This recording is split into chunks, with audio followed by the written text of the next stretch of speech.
Welcome to ChannelWaves, the podcast where channel leaders share success strategies, best practices, and emerging trends. Brought to you by StructuredWeb. Here's your host, Steven Kellam. Okay, welcome everybody to ChannelWaves. Very excited to have Larry Walsh joining us. Larry, thanks for taking a little bit of time to spend with us today. Much appreciated. Have a little time for you. Thank you. And for those of you who don't know, Larry is the CEO and founder of Channelnomics and an industry veteran for many, many years. Yeah, well, I thought we weren't going to talk about that. I know, but you've grown wise. You've grown wise over the years, Larry. Oh, I don't know if wise is the way I would say it. I think that's battle hardened. Okay. The whole thing today was I wanted to have a stress-free, not that it's stressful doing this, but have kind of a fun podcast with Larry. And we're going to do word association, by the way. After everything we've got through talking about, we're doing word association. I'm literally going to just throw out words, and Larry is going to tell us what he thinks. And he's welcome to do the same thing as well. And we're going to see if we can create a few wisdoms, a few takeaways, and have some fun when we do that. Are you good with that? By the way, I didn't tell Larry this is what we're going to do. I'm fine. I'm fine with that. I'm game for anything. Okay. All right. So first word, AI. Overused. Okay. You have to respond with more than like 3 words. This is part of the game, right? Okay. So you actually want me to... We have to have a little bit of a conversation. Consciousness on this, right? Yeah, a little bit of stream of consciousness would help you. All right. Yeah, no. So AI, it's highly tortured, overused, and hugely transformative. Not today. I think that AI is, one of the things, this is something one of our clients came to us because they went all in on AI. And they're not an AI company. They have AI baked into their applications. And it's very good and it's very effective. So I don't dispute that they are leveraging AI for the betterment of their product, but they over-rotated on it. And they got a lot in. At first, they got the big push of the spike that comes with it. And then after a while, people are like, oh, but you're really not an AI company. And they're going, yeah, no kidding, you're not. And there's a lot of evidence that's building out there that AI is a piece of things, not the thing. The Wall Street Journal had a piece this morning talking about the difficulties companies are having in adopting AI because it's not a product per se. It is something that makes other things better. Now, you can say, look at GPT and say, yeah, GPT is making writers out of non-writers or making emails better. Debatable. But AI is I think they overpromised too quickly. It is going to revolutionize a lot of things. It's going to make the world a better place. It's just going to take longer than people think it's going to. And I think that, when the analysts are out there saying, oh, it's going to do this over the next 3 years. Yeah, it could do some of that. The real stuff's still down the line. And I think that it's like everything else. It's a journey that we're going to go on. Okay. Purpose-built generative AI in a channel marketing application. Okay, that's more than one word. That's a little bit of that is more than one word. But you also said math would not be involved. Look, and look, I'm on record as saying this about the incorporation of AI into marketing automation tools, particularly around what StructuredWeb is doing. So I'll give you guys, a heartfelt and sincere plug on this, is that the work that you're doing in terms of incorporating generative AI into marketing automation or marketing resources is really transformative. It's one of these things that I remember the first time I sat down here with Daniel Nissen and he was walking me through your AI capabilities. This is amazing that you can actually create compelling content and images in different languages almost instantly. And I actually see this is going to be one of the places where AI is going to have a real impact on channel marketing, both into the partners as well as for the partners. Partners don't have time to go hunt down the latest template or the customizable white paper or report or products like they don't, what you're doing and others like you are doing making it a lot simpler for them to consume, create, and utilize materials in marketing that is producing benefits for themselves. This idea of going hunting and pecking through a portal, that's going to go away.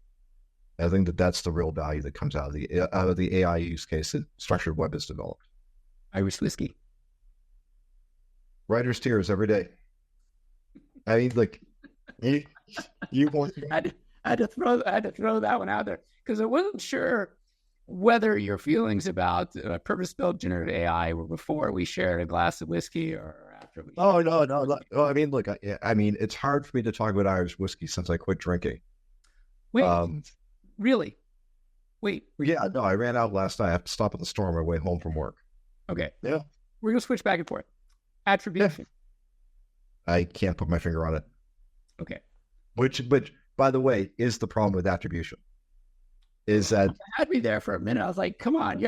I'm having an attribution conversation twice a day. And by the way, I used to have it once a week, and then it went to once a day. Now it's twice a day. I had an event a couple of weeks ago in Orlando where I was facilitating a series of workshops. Channel data management is one of the biggest problems that we face in this industry. And a lot of it comes down to attribution is one problem because we don't know where the data is coming from. We don't have access to the right data. There's no company really does have a single source of truth. And that's problematic. And when people talk about channels as being overlays to an organization, it's an overlay to the sales organization or overlay to operations or whatever, it really isn't. Channels are really under. And they are fragmented across these different vendor organizations. And the ownership of the data often is not the channel that owns it. It's somebody else that owns it, and the channel is actually getting access to it. It makes it very hard to demonstrate that you did something or a partner did something. In fact, one organization that we work with, we were talking about this, and they said it's really easy for the sales team to dismiss the value of partners. Because even when you have the data, there isn't a partner in the room when they're discussing it. So it's like, no, I did that. No, not the partner. Yeah, I know what it says here, but the partner says that. The other problem with channel data management is people don't, even if you have good data, people don't believe it. And, you can light it up and say, this is what we all agree on. And they will then go hunting for more because there's a huge amount of confirmation bias or recency bias that goes into channel analytics, or at least within these teams. And they go looking for more. And I have to tell people more is not better. Agreement is better. This is what we're going to measure. This is how we're going to measure it. And we're going to accept whatever comes out on the other side. And there isn't enough of that conversation happening in the beginning of that process, which makes the attribution problem even harder. Yeah, we could go down this path, right? I used to run an MDF company and trying to manage attribution to that for an ROI inside an MDF company. And now in the marketing side, this is where I'm hearing in the marketing side. So I know we talked about attribution. I threw that as one word. Channel marketing attribution is one thing I was going to throw out as well. Because that I'm getting hit on more and more. It's not just, do we have partners using a platform? Do we have the right partners using the platform? And can we tie platform to outcome? So, I mean, look here. I was waiting for one word. Sorry, Larry. No, but look. Let me before we move on. MDF MDF and attribution is an issue that comes up all the time. I gave a partner $1 in MDF. 6 months later, I see a sale.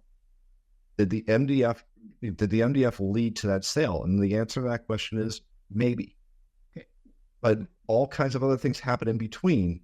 And people say, well, which one did it? I said, they all did it. It's a concert of activities and investments that result in the sale, not just one attribute.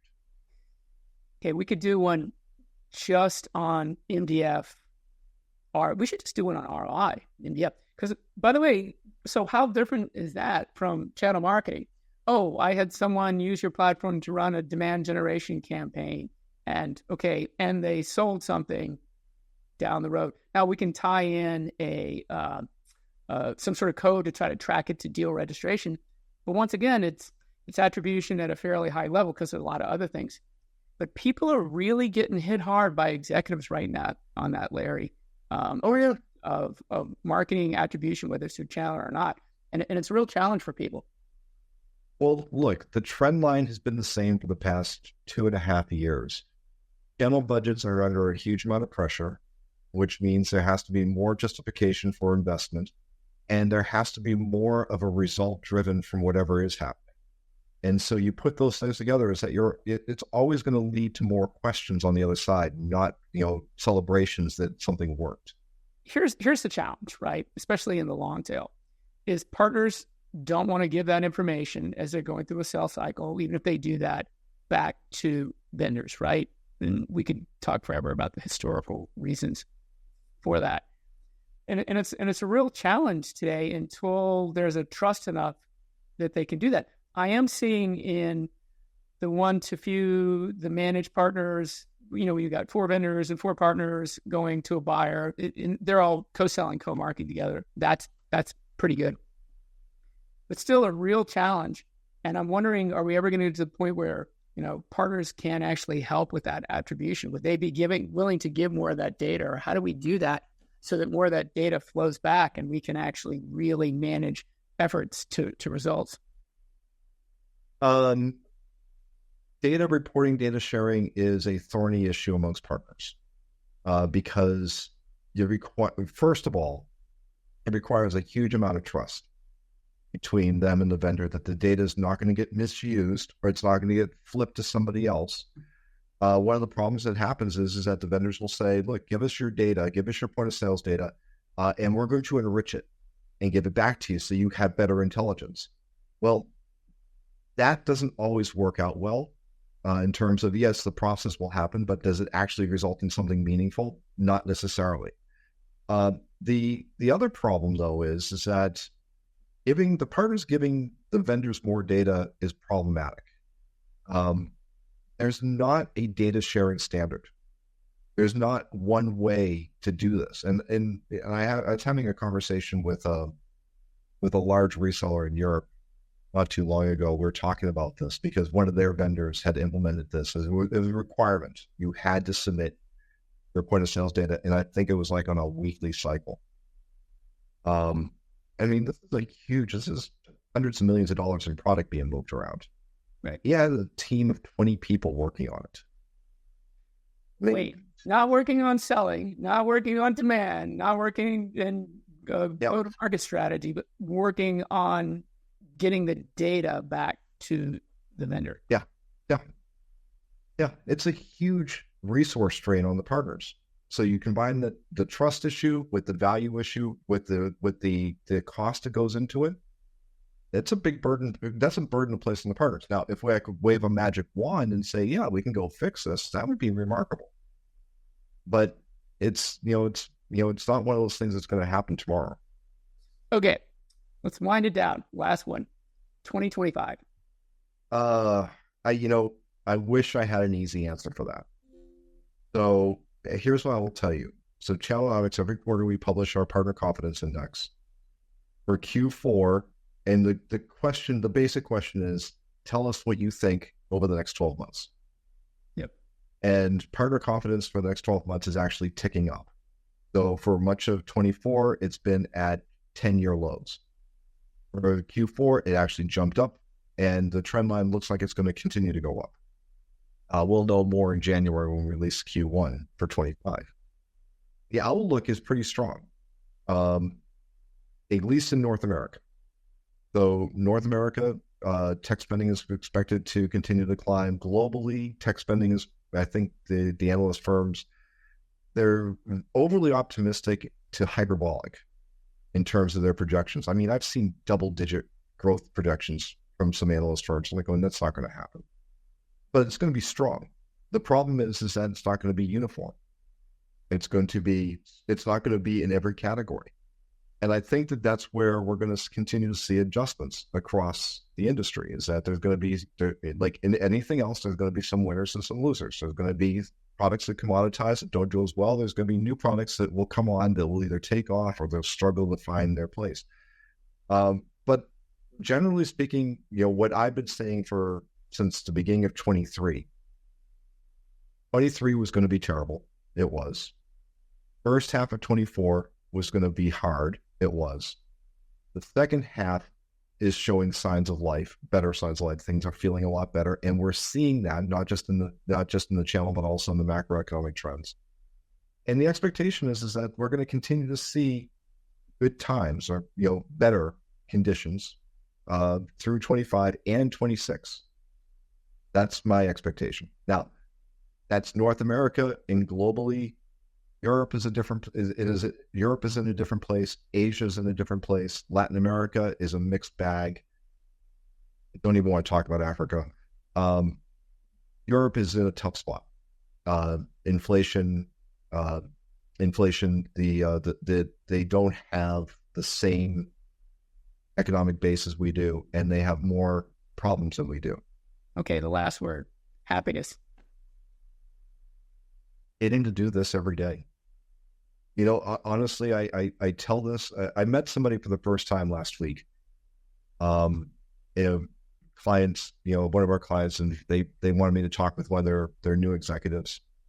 And I was explaining to her is that what brings me happiness is the people around me, the companies that I get to work with, my partners like Steven and Daniel at StructuredWeb, our clients at Channelnomics. I mean, there's a lot of goodness, but every day I wake up, feeling fortunate that I get to do this. But that brings me a lot of happiness. We're pretty blessed. Yeah, we absolutely are. All right. Thank you, Larry. Thank you, viewers, listeners. Have a happy day. And I sincerely mean that.